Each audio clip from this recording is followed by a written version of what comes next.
everybody.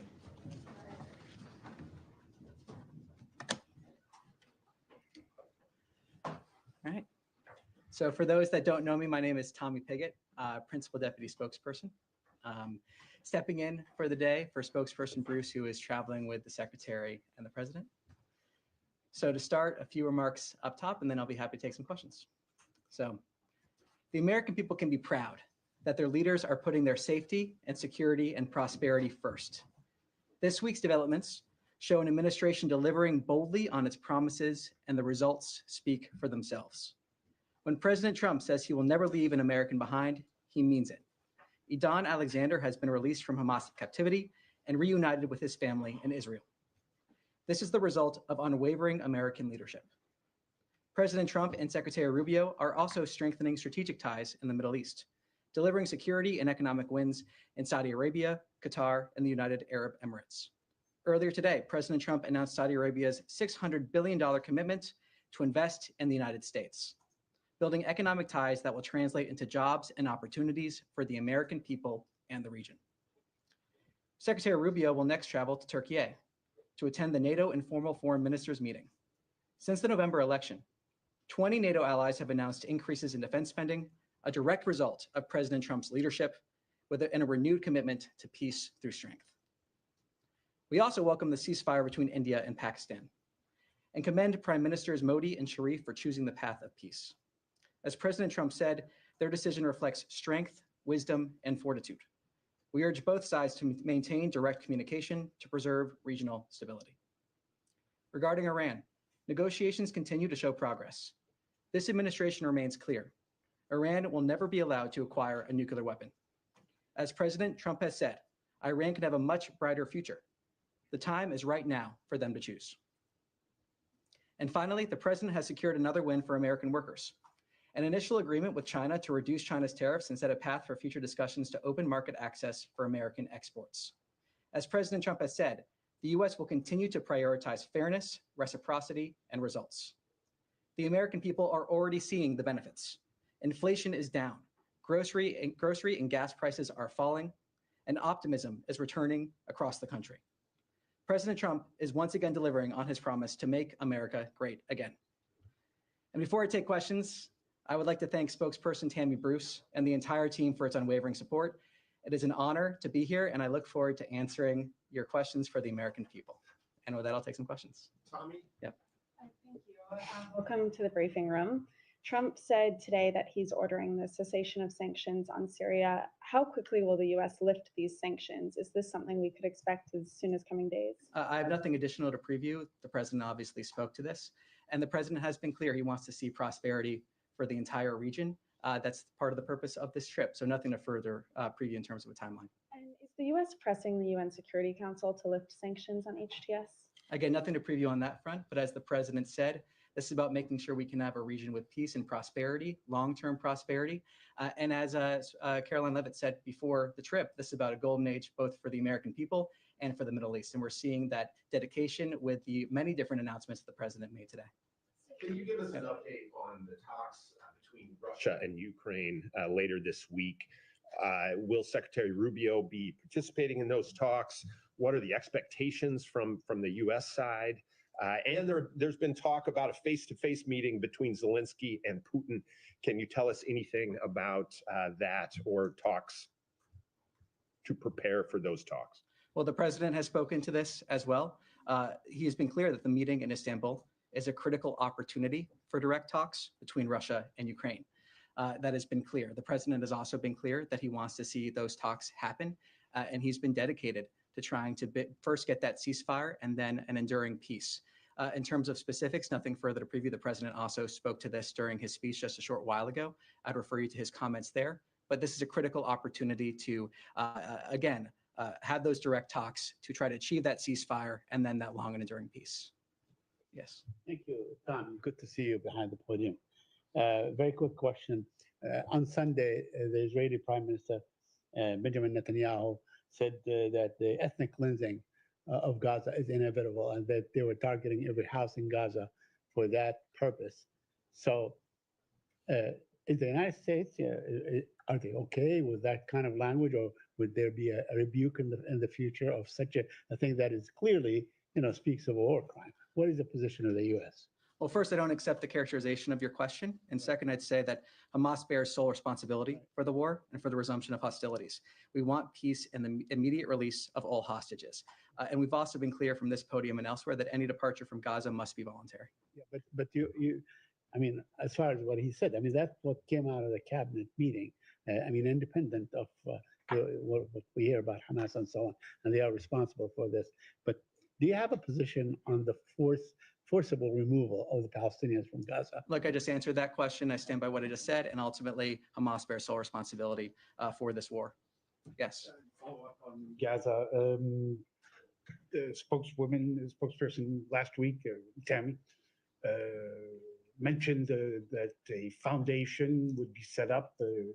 At that time, it was very shortly, it was last week, to distribute aid into Gaza. Where does that stand now? Is this still a project? It's still in the works? Is it going to happen? And the Israeli Prime Minister also said that in the coming days, he would go in full force into Gaza. Would that disrupt those plans, or is it calculated and being prepared together? How does that work? Well, look, we won't speak on behalf of the foundation, and we'll defer to the foundation in terms of any announcement that they may or may not make. But bottom line is we welcome moves to get aid quickly into Gaza. And we also welcome creative solutions that make sure that that aid actually gets to the people that need it and is not falling into the hands of terrorists such as Hamas. So we support creative solutions to get that aid in there. We want to make sure it's done in a way where it's not falling into the hands of Hamas, that is actually reaching the people that need it. And what is as clear as day is that the people of Gaza have suffered tremendously under Hamas. So we support those creative solutions to get aid in there. And the president has been very clear, as has Secretary Rubio. Yes. I wanted to ask your response of reports that there were back channel talks that led to the release of Idan Alexander, with a Hamas official reaching out to the former leader of Arab Americans for Trump. Can you speak to that report and any details about how the release came to be? So I'm not going to comment on private diplomatic conversations, but what I will say and reiterate is that this shows that when President Trump says he will never leave an American behind, he means it. This is the direct result of American leadership, as I said earlier, and again, shows the fact that President Trump is forever working for the safety and security of the American people, as is Secretary Rubio. But I'm not going to discuss or give details of private diplomatic conversations. Denying it? Again, whether or not that or did not happen, I'm not going to talk about private diplomatic conversations, whether or not they did or did not happen. Thank you. Yep. Hi, thank you. Thank you, Tommy. Two, actually, one on Afghanistan and then a follow-up on Gaza. Yesterday, DHS Secretary Kristi Noem announced that the temporary protected status for Afghanistan would expire on May the 20th. She said the conditions in Afghanistan have improved enough for Afghans to return there. Does the State Department think that Afghanistan is now a safe destination for women and girls? Well, like ultimately, when it comes to the temporary protected status, I refer you to DHS. It was always meant as a temporary measure or temporary benefit. This is the when that temporary benefit would expire. So for further questions on that, I refer you to DHS. And then just to follow up on Gaza, you said you support efforts to get aid quickly into Gaza. Here we are more than 2 months later. Like, how soon is quickly? When can we start to see food actually getting in? Well, look, I think it's important to understand, again, that we're looking for those creative solutions to get that aid in there. We're fully supportive of those measures. And it's also important to reiterate that Hamas bears sole responsibility for this conflict, as well as sole responsibility for the condition under which the people of Gaza are living. So I'm not going to put a timeline on it from here. I'm not going to speak on behalf of the foundation. But what I will reiterate is that we are supportive of creative solutions to get aid in there, but also in a way that the aid is not falling into the hands of Hamas, that it actually reaches the people that need it. Yes. Yes, Tommy, thank you. Wanted to ask you about the president's trip to the Middle East. He had some comments today in terms of talking about the way that the U.S. approaches countries in the Middle East and the criticism of past policy, saying that for too long, many American presidents have been afflicted with the notion that it's our job to look into the souls of foreign leaders and use U.S. policy to dispense justice for their sins. There's been a critique of the State Department, I think, externally by some analysts, about the changes to areas of the department that deal with issues of human rights and kind of what have been traditionally seen as U.S. values issues. Is this the president endorsing that shift in terms of the State Department's focus? Do you think that criticism that we've seen from civil society is accurate? Look, I think the results speak for themselves in terms of what President Trump and Secretary Rubio have been able to deliver for the American people. The results they've been able to deliver. President Trump is a peacemaker. He is a deal maker, and he is constantly putting Americans first. And when we approach foreign policy in a standard where we're approaching that American first perspective, that allows opportunities to pursue common interests, that allows deals to be made, that allows us to have stronger bilateral relationships where we're finding those common areas to work together on and advance those common interests. As spokesperson Bruce has said many times from this podium, just because a framework changes does not mean that the priority necessarily changes as well. Oftentimes what we're seeing in terms of how we're approaching the State Department and other aspects are a way to deliver on our priorities better, more effectively, in a way that actually delivers results for the American people. We are making sure every single dollar that we spend from the State Department under Secretary Rubio is advancing the American interest. Does it make us safer, stronger, more prosperous? And I think that's a standard that the American people expect us to have here at the State Department. They're happy to see that, and the results, again, speak for themselves with perhaps the most successful, I would argue, the most successful 100+ days in history in this past week. The results we have seen from President Trump speak for themselves. Thank you, Tommy. A question about the new arrivals from South Africa that landed in Dulles yesterday. The UN's International Organization for Migration has told ABC that they were not involved in administering any loans. Now, typically, they would be the ones to run loans funded by the State Department to pay for refugees to come to the United States to cover those travel costs. Wondering, can you speak to how that travel was funded, or say anything more about whether the State Department is giving out any loans in this case? Well, look, I'm not going to talk about specific relationships we have with organizations. I'm also not going to talk about operational details in terms of how we're implementing the priorities laid out by the President and Secretary Rubio. The main bottom line, though, is that we are implementing those priorities. We are seeing the President's executive orders being delivered upon here at the State Department. And this is an example of that, of course, collaborating across different agencies. So we're going to continue seeing those priorities fulfilled, but I'm not going to comment here on internal operational details or specifics of that nature. Yeah, thank you, Tommy. A question on Turkey, and I have a question on Iran too. Yesterday, the Kurdistan Workers' Party, PKK, declared its dissolution and end to its armed struggle against Turkey.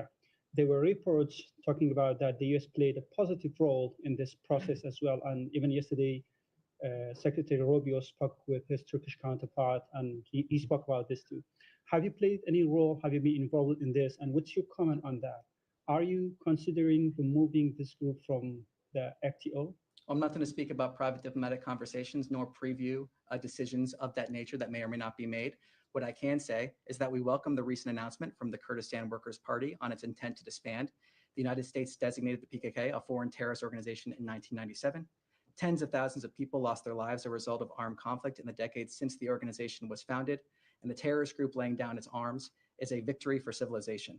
It is the United States' hope that this announcement will lead to increased stability for the region. And a question on Iran. You said that regarding Iran, negotiations continue to show progress. What progress have you made so far with Iran? And the next round of talks been scheduled with Iran? Can you tell us what time or? Nothing to preview on that front. What I can say is the President spoke to this just in his speech a few hours ago, talking about the time for choosing for them is right now. There is a path to prosperity for Iran. He wants to see the entire region be prosperous. He's also been clear that there are two options for Iran. Iran can never have a nuclear weapon, but there are two options in regards to that, a good option and a bad option. So the President has spoken to this. He's made our priorities clear. He's made the goal clear. And I don't have anything additional to add beyond his comments there. Thank you. Thank you.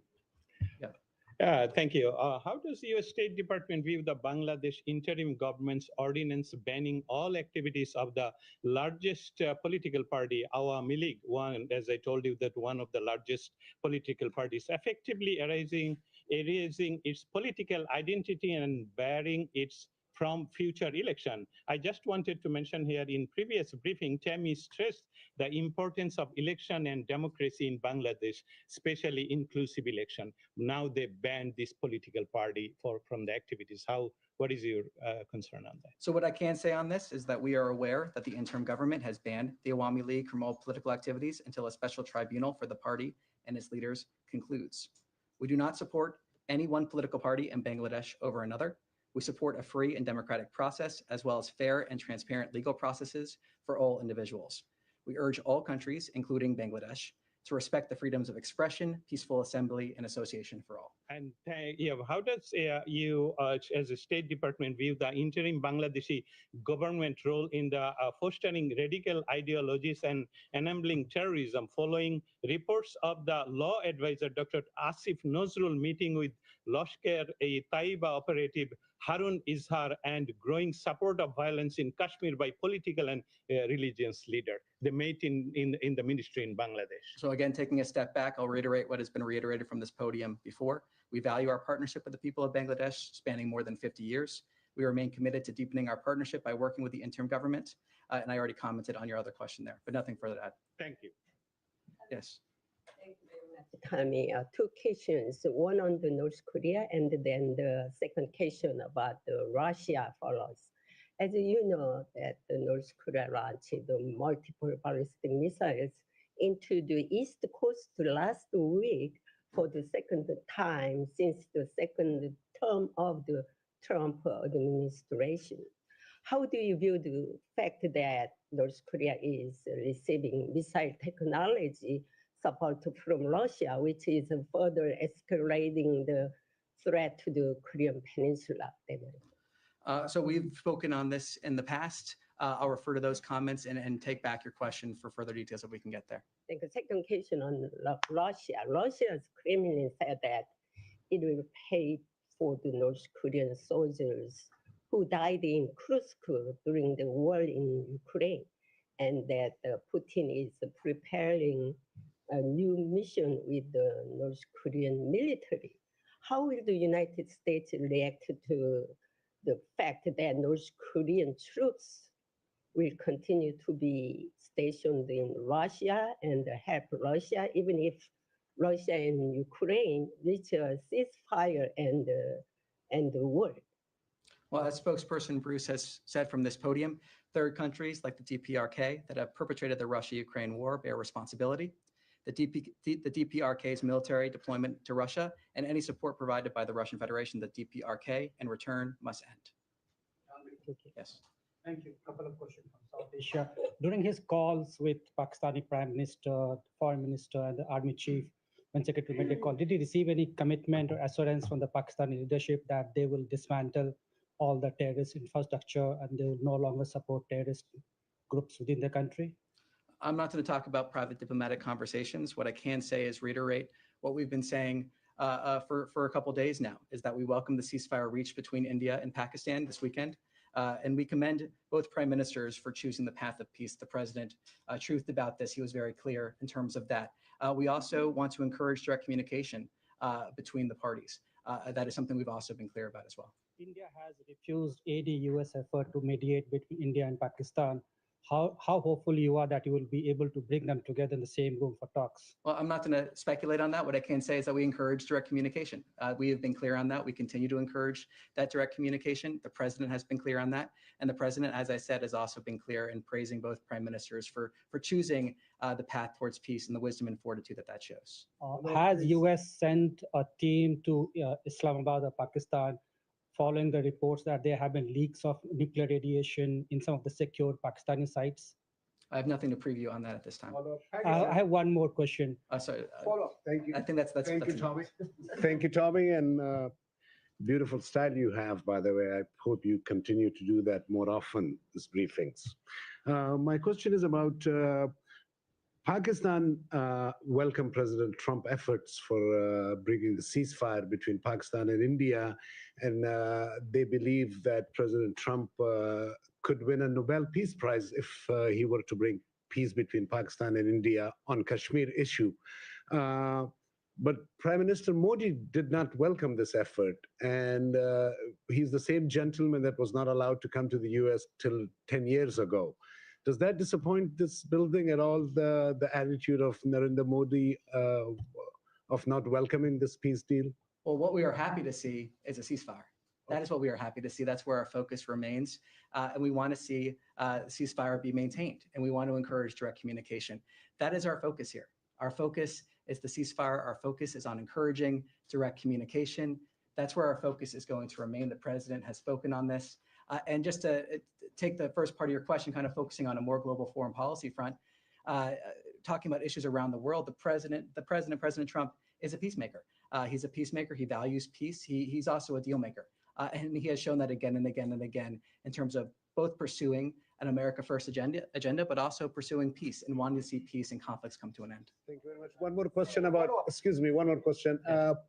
The drones which India used against Pakistan were Israeli-made drones. President Trump, one initiative that has been globally recognized and talked about is his Abraham Accord idea. Do you think this landing of Israeli drones in Pakistan would create hurdles in the president's vision, his whole thought about this Abraham Accord where he wants to bring these three religions close to each other? These Israeli drones will further complicate the relations between Pakistan and Israel or no? Well, I'll reiterate what we are focused on here and happy to see as a ceasefire. We want to see direct communication between the parties. And when it comes to, again, solving conflicts that have existed in regions around the world, the president wants to solve those conflicts when he can. He's often said that he stands ready to aid in the pursuit of peace. He stands ready to help. And the president is a deal maker. He is a peacemaker. He has shown that again and again. And we're seeing the results of that from the past 100 days and even just this last week. So the president's a deal maker. He's a peacemaker, but nothing to comment further beyond that. Thank you so much. Yeah. Yep. Thank you. I want to follow up on Syria. President Trump, in addition to lifting the sanctions, also said that he wants to create a fresh start with Syria. I wonder, what does this mean for the US-Syria relations going forward? Does this move indicate a broader policy shift towards full normalization? I also wonder, President Trump also said today that Secretary Rubio will meet Syrian Foreign Minister Al-Shaiban in Turkey later this week. What are your expectations from this meeting? Well, the president spoke to this. He spoke to his reasoning. He spoke to the fact that he wants to see the entire region thrive. We want to see peace and prosperity. When it comes to Syrian interim authorities, from this podium and elsewhere, we've communicated with them some of the actions that they should take for peace and prosperity, and we hope that they do take those actions. But the president has spoken to this in that speech a few hours ago, saying that this is about making sure we have a region that can thrive, a region for long-term peace and prosperity. Yes. Yeah, I want to follow up about the Secretary Rubio's trip as well to the Middle East. So the importance, if you can elaborate a little more, although you did some, about the relationship between the US and the Middle East and how important this relationship will be also to succeed through those countries like Saudi Arabia, the Emirates, to the peace talk in between Gaza and Israel, but also to stop Iran from nuclear weapons. The president has spoken to this issue as well just a few hours ago.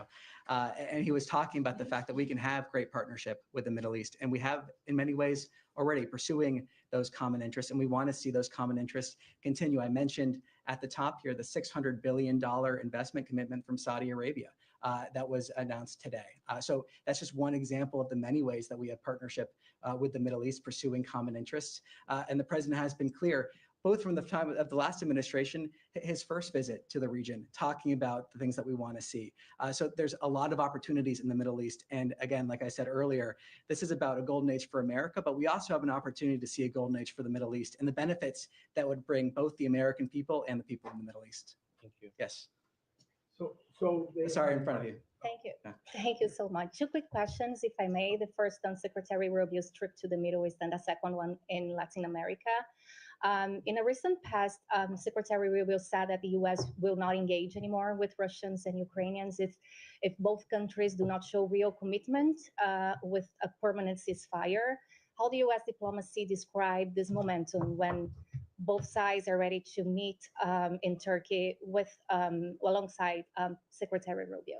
Well, as the president has said, this is a critical opportunity to try to achieve that ceasefire and try to achieve that long peace. The president has been clear he wants to see those direct talks happen. And I think it's also important to remember that the president has brought us closer to peace when it comes to this conflict than in the years preceding him taking office. And that's a great credit to his leadership. So he wants to see those direct talks happen. This is a critical opportunity to achieve that ceasefire and then potentially achieve that long peace, ultimately with the goal of ending this conflict, as has been said so many times by President Trump, so many times by spokesperson Bruce. We want to see this conflict come to an end. That's what we want to see. Latin America, very quickly, officials from the US and Brazil, they convened here in Washington, D.C. yesterday to discuss disarmament. And according to the State Department, they discussed, for example, arms control with Russia and China. If you could address this matter. Nothing further to preview than what we've already said on this, so I refer you to those comments. And with that, thank you very much. I appreciate it, and see you on Thursday. Thank you. Good job.